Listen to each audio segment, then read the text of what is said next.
Het jy al ooit regtig vir 'n oomblik gaan sit en dink oor hoe ongelooflik dit is dat 'n kind leer praat? Dit lyk so vanselfsprekend, maar dis een van die mees komplekse dinge wat ons as mense ooit aanleer. So in hierdie sessie gaan ons presies dit 'n bietjie uitmekaar trek. Goed, so hier is die groot vraag wat alles dryf. Hoe presies gebeur dit?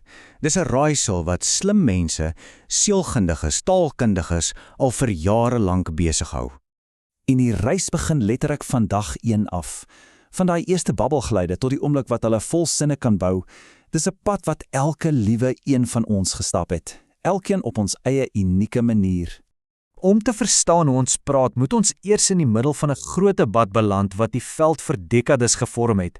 Is taal iets wat ons geleer word of is dit iets waarmee ons gebore word? So, hier het ons die twee hoofkampe. Aan die een kant is daar spanomgewing, die behavioriste, wat sê alles word aangeleer.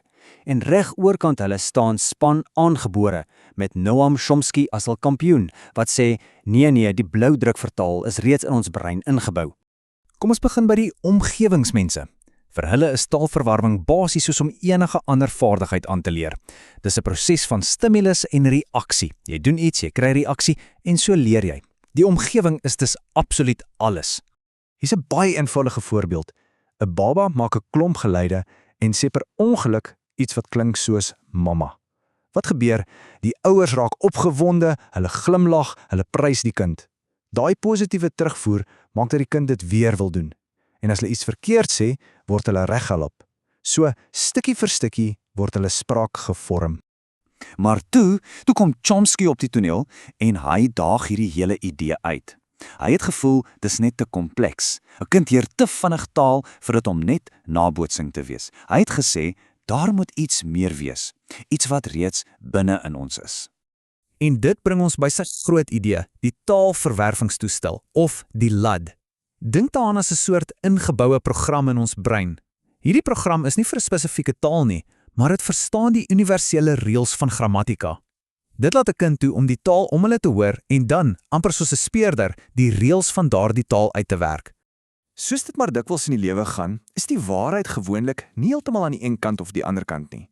Latere denkers begin sê, wag 'n bietjie, miskien het albei kante 'n punt. Miskien het ons die ingebore vermoë en die omgewing nodig.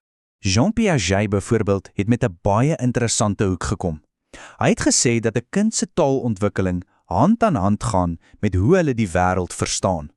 Met ander woorde, jy moet eers 'n konsep in jou kop hê voordat jy die woord daarvoor kan leer. En hierdie is 'n perfekte illustrasie daarvan. Dink daaroor, 'n kind speel met 'n blokkie. Jy vat die blokkie weg, die kind moet eers die idee van wegwees of afwesigheid verstaan.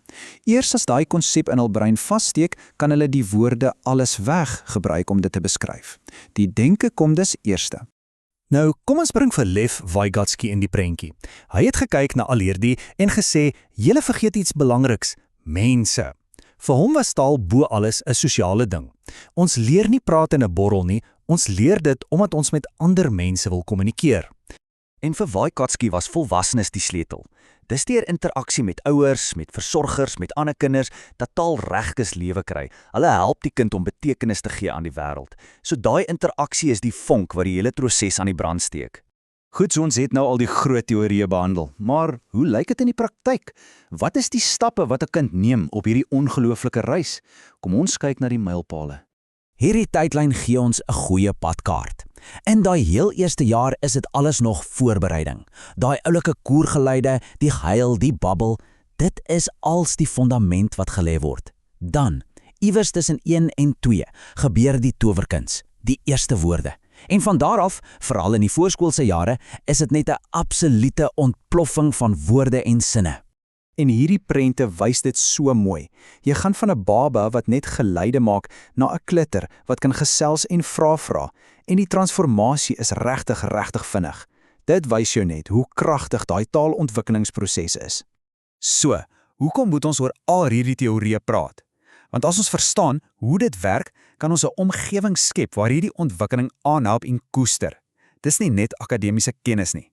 Dis praktiese gereedskap vir ouers, onderwysers en enige iemand wat met kinders werk. En hierdie lys maak dit duidelik. Dis nie net een ding wat tel nie. Dis 'n hele resep. Die omgewing, die soort opvoeding, die kind se eie persoonlikheid, hoeveel hulle met ander mense praat, al hierdie dinge speel saam 'n rol. Die groot wegneempunt? Skep 'n ryk stimulerende en liefdevolle omgewing waar 'n kind veilig voel om te probeer praat. En ons gaan afsluit met hierdie idee in gedagte. Nou dat ons 'n bietjie dieper gekyk het na hoe ongelooflik kompleks en wonderbaarlik die reis na taal is, miskien kan dit ons help om 'n bietjie beter te luister. Nie net na die woorde wat gesê word nie, maar ook na die persoon en die hele ongelooflike proses daaragter.